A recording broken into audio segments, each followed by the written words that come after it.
Okay, this morning, I want to talk about the big why. And basically I want to say this, that the bigger the job, the bigger the why. If we are going to accomplish some of the work of God, we need a big why. Why are we doing this?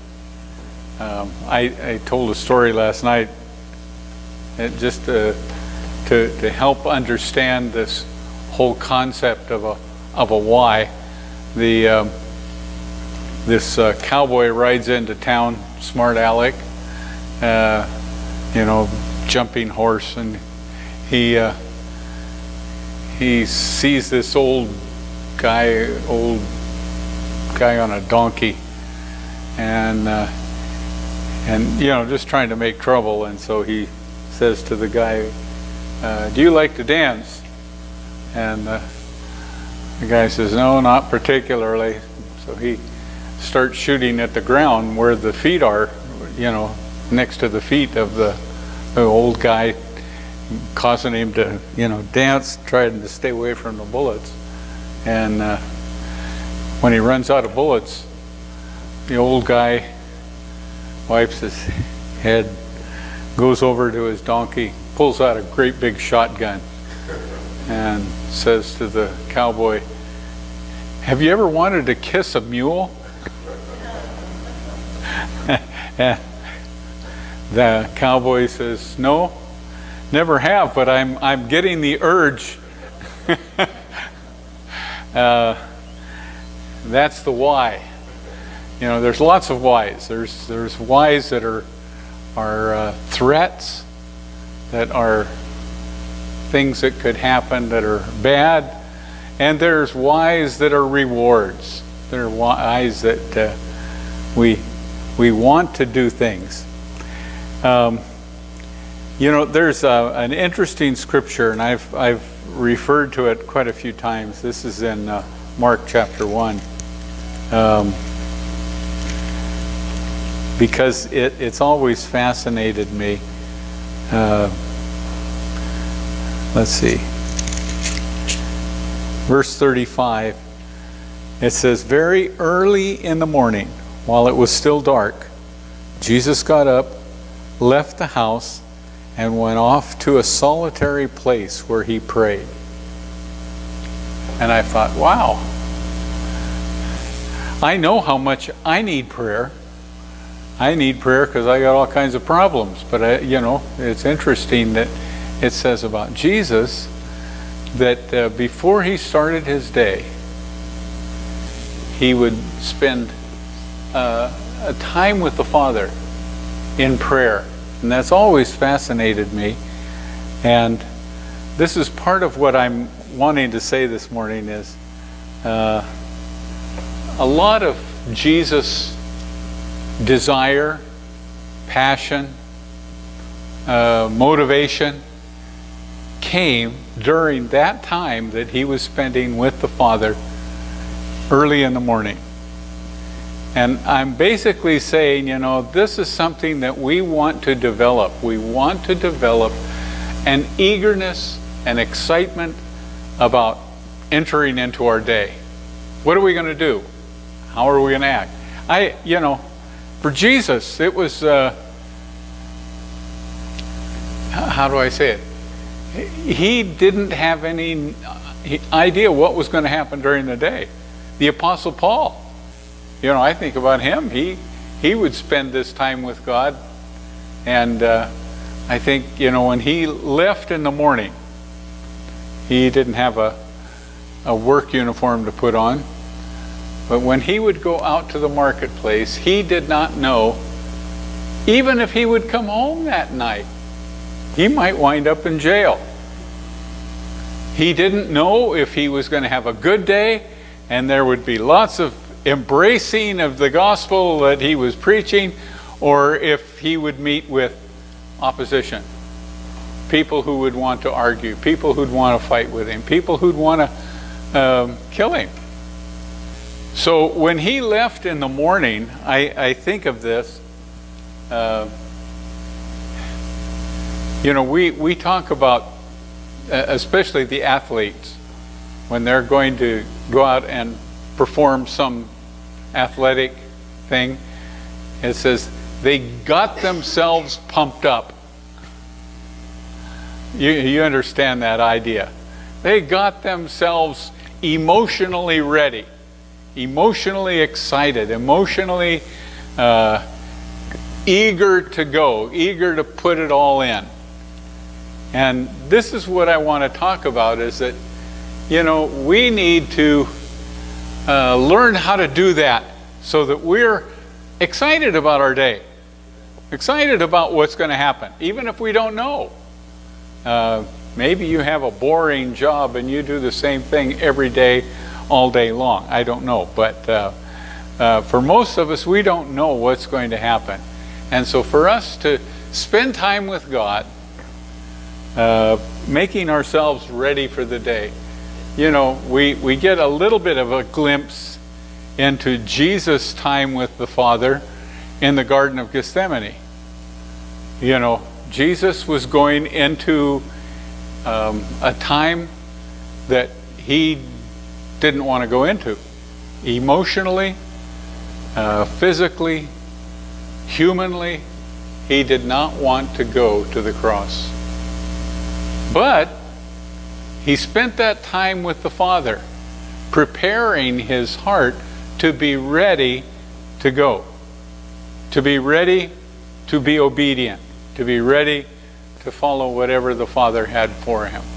And I just, when I see that, I think, we need to do the same thing. We need to prepare ourselves in the morning for the day, spend time with the Father, and be ready to go. The Apostle Paul, in Romans chapter 1, he says, "You cannot make me ashamed of the gospel of Christ." Now, I don't know, specifically what he was making reference to. If somebody, some group was saying you ought to be ashamed of yourself, but this was what was going on. He says, "I know the power of the gospel. It has the power of salvation." And, he doesn't go into a lot of detail about that, but it's interesting to me. When he says it has the power of salvation, what is the power of salvation? Well, it's the power, to free people who are addicted. It has the power to create a healthy marriage. It has the power to heal, to do the miracles. And so, this is what the Apostle Paul is saying.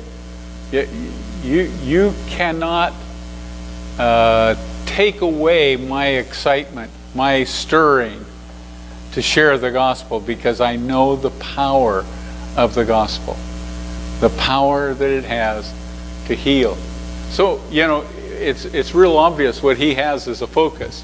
When he goes out in the morning, he has his focus. People can be healed, people can be helped, people can be freed. And so, he's got this excitement about going out in the morning, even though he doesn't know. It could be bad. It could be, that the crowd is going to turn against him and they're going to start throwing rocks at him. But he's excited because the vision he has is the wonderful things that can happen. I was listening yesterday to Focus on the Family, and they have this guy on there this week that is talking about healing marriages. And he's an expert, and he's written several books that are supposed to help marriages. And so they were interviewing him and trying to get him to talk about some of the great things that God has done through his ministry in marriages. Well, in interviewing him, he's not only just talking about the great works that God has done, but he's talking about how bad some of these marriages are. And as I was listening, I was going, oh my goodness, I'm glad that couple isn't coming to me for marriage counseling. Some of these things were terrible. Such messes that people get their lives into. You know, it's just hard to believe that they could be so, well, I don't like the word, but so messed up. What was interesting is this expert, as they're talking to him, they're saying, so what do you recommend, or what do you say? It was interesting. At one point he says, I never ask a couple, especially if there's an affair involved, he says, I never ask them, do you want to work on your marriage? Because he said, chances are the answer would be no, I don't. But he asks, are you willing to work with me on the healing of your marriage? And there's a big difference between do you want to or are you willing? You know, are you willing says that I will go through the difficult things. I will do the things that are not easy for me to do in order to see my marriage healed. And I thought, wow, that's pretty powerful. But the idea, you know, I wanted for us to see that God has a wonderful plan for your life, for where you're going, for what you're doing, for your influence in your life.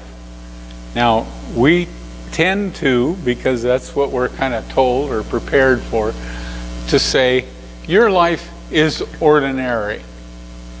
You do ordinary things. You pay your bills like ordinary people. You fix your car when it, you know, needs repair, like ordinary people.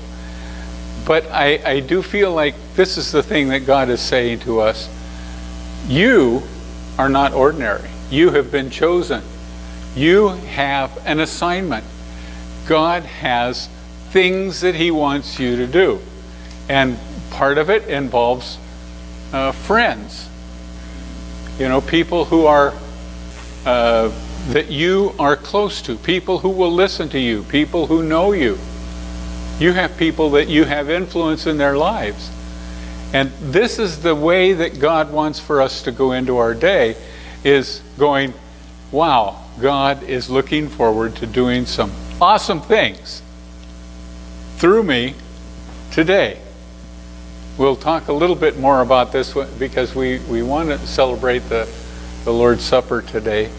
And I really would like for you to get the full impact of God saying, you're not ordinary. You have been selected. I have an assignment for you. And so we, like the Apostle Paul, go to God and say, okay, God, I'm ready to start my day. You know, prepare me. Prepare my mind, prepare my heart, prepare my faith to handle the things that are going to happen today. 1 Peter, I want to catch this. Chapter 2.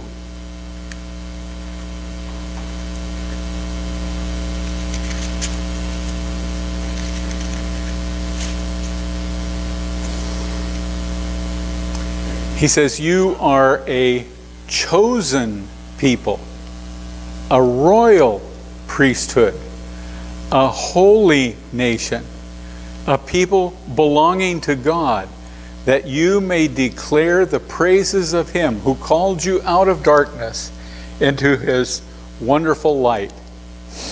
He says, once you were not a people, but now you are a people of God. Once you had not received mercy, but now you have received mercy. Dear friends, I urge you, as aliens and strangers in the world, to abstain from sinful desires which war against your soul.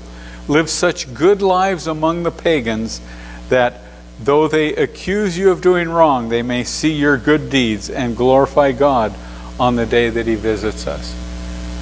You know, this is a kind of an interesting perspective on our lives. He's saying, you know, you are in a class by yourself. You are, well, some of the things that he says, you are a chosen people.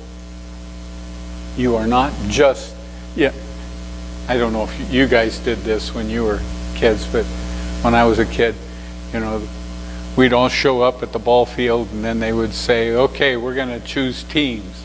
And one captain for each team, and then the captain would go through and select out of the group those that he wanted on his team.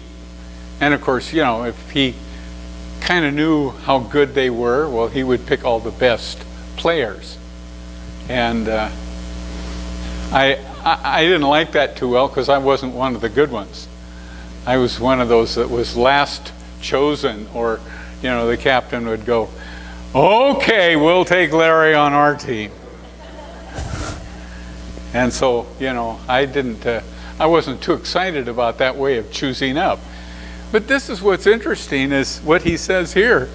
The Apostle Paul says, I chose you. I wanted you on my team.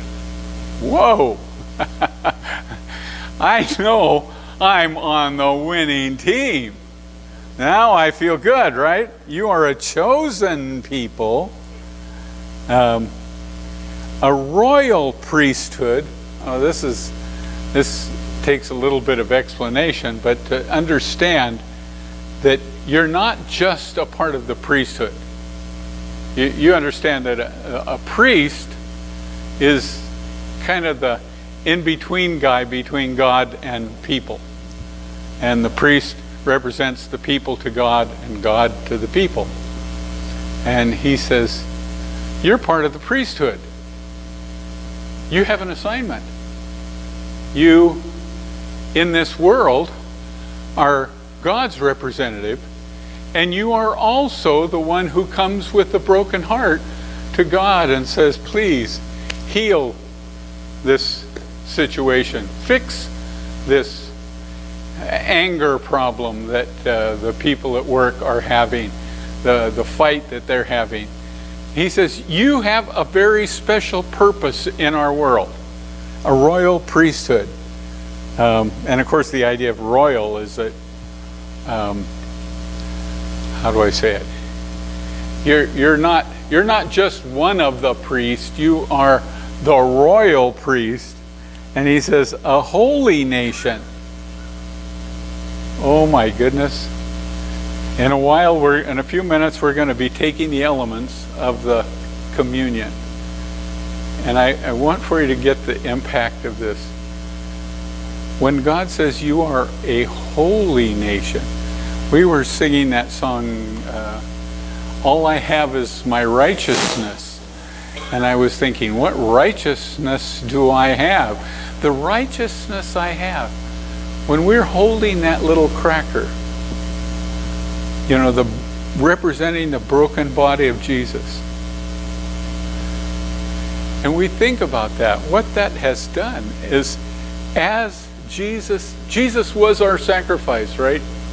You remember in the Old Testament, when they sinned, they would have to bring a sacrifice, and their sacrifice was given to God. It was burned up, and then they had forgiveness. Well, basically, when we're holding this little cracker, we're going to take that cracker, and God's going to say to you, this is enough. This is the sacrifice that you needed for your life. You are no longer guilty. You have no longer, and I don't know about you. You know, I've got one of those sensitive consciences that, oh my goodness, I said something that hurt them, and I feel badly, and I feel badly for the next week. Oh man, I wish I had never said that. what's good about this is when I take that cracker, what he says about you, about me, is you are forgiven. You are righteous. You are holy. Me? Holy? Yes, you are holy. Why? Not because of what you have done, but because of what he has done, because he has offered himself as a sacrifice for you. So this is a part of what this is so good about this. You are a chosen people, a royal priesthood, a holy nation, and a people belonging to God. Wow. I don't know if that makes you feel awesome, but that's what he wants you to feel. Awesome. He wants for you to, I talked about this a lot because it's what our society right now needs. Nobody feels precious. Everybody feels inadequate or not quite enough, or I've worked really hard and I only made one small mistake. And so it's hard for us to feel like we're adequate. But this is what God is wanting to do for us, is to say, you are complete. I have done all the work. All you have to do is embrace the work that I have done. I'm the one who is making you holy. And he says, I'm the one who loves you. And that whole concept of loving, who was talking about, somebody just recently was talking about that. How do we measure value? We measure value by what somebody's willing to pay. And what is it that we understand from God's love?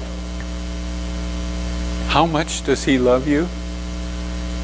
How much was he willing to pay? The life of his son? He changed the whole course of the universe just so that we could be a part of his family. That's the most awesome thing in the world. Talk about value. And you guys know this story because I tell it a lot, but that story of Mephibosheth. Mephibosheth was Jonathan's, David's friend. David's really, really good, close friend, Jonathan's son. And when the transition took place from of the kingship from the family of Saul and Jonathan, the nurse was running out with the baby, and the baby was Mephibosheth, and she tripped and fell on top of the baby, and that baby was crippled the rest of his life. And it actually says specifically that Mephibosheth called himself a dog. He said, I'm no better than a dog. And King David, when he found out about Mephibosheth, he said he wanted Mephibosheth to live at his house, the royal house. He wanted him to eat at the royal table. He wanted him to partake of everything that was a part of the king's family. And I feel like, this is, in a sense, what God has done for us. He said, I know that this is not what you deserve, but this is what I want to do. I want you to come and live with me. And that one song that we sing says that he didn't want to have a heaven without us.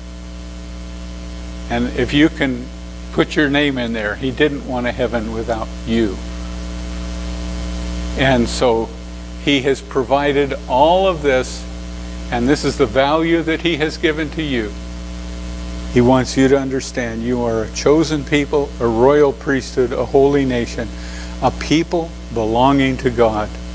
that you may declare the praises of him who called you out of darkness into his wonderful light.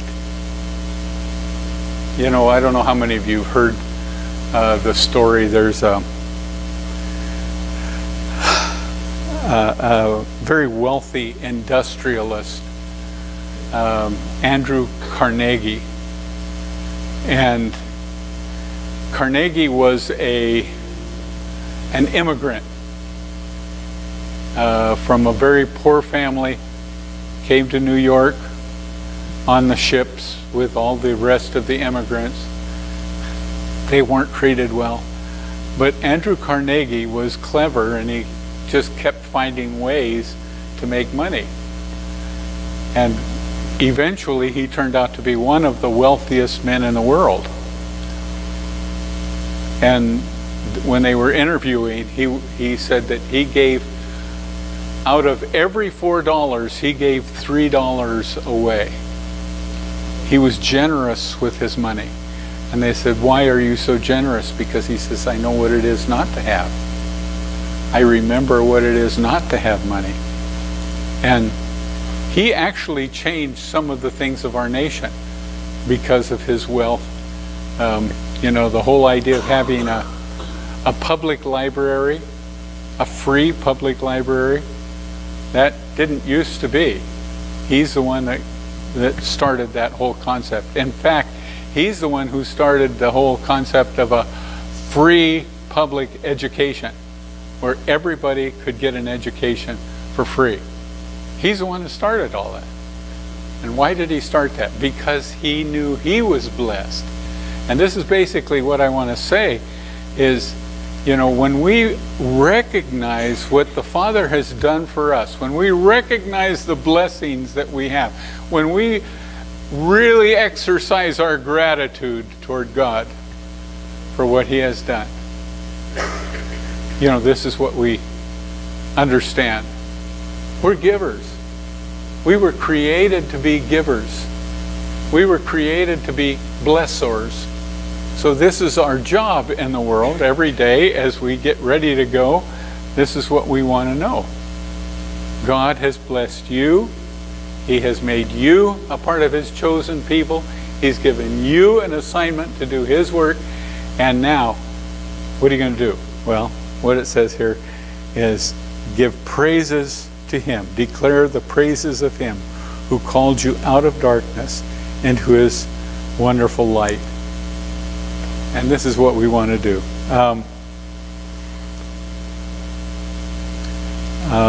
2 Corinthians chapter 5. This is the Apostle Paul writing to the Corinthians. Verse 14.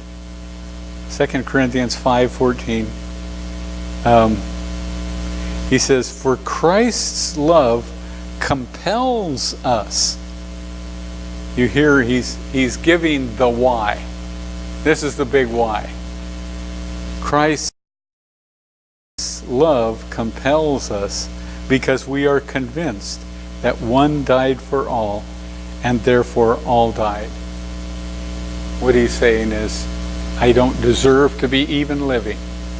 But he said, because of what Christ has done for me, because of his love for me, I have life. And so he said, this is my big why. I have value. I am privileged. I am honored. Therefore, this is the way that I live. I honor. I want for people to be privileged and blessed and valued. I just wanted to take a minute to say this.